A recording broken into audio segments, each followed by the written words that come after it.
Саламатсыздарбы? Биз бүгүн кан группасын аныктоо экспериментин кылабыз. Аны үчүн бизге айнек слайдтары, анти-А, анти-Б жана анти-Д циклондору керек. Мага атам жардам берет бул экспериментте. Атамдын кан группасын аныктайбыз. Аны үчүн ар бир слайдка бир тамчыдан кан алабыз.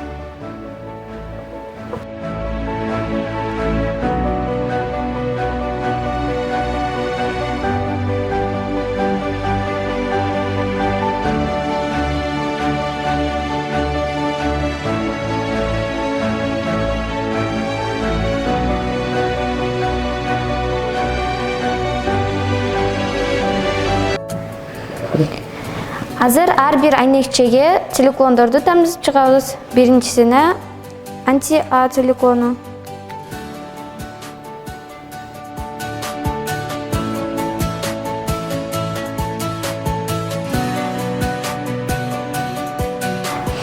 Эми аралаштырабыз.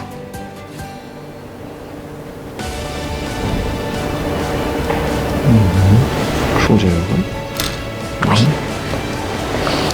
Экинчисине анти-Б циклонун коебуз.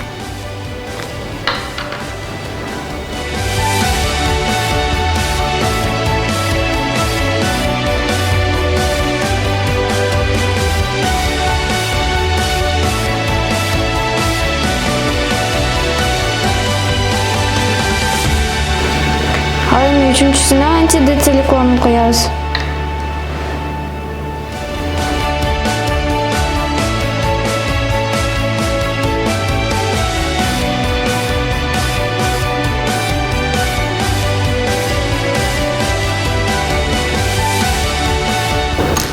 Экспериментибиздин натыйжасында анти-А жана анти-Бда агглютинация болгон жок, ал эми анти-Дда агглютинация болду.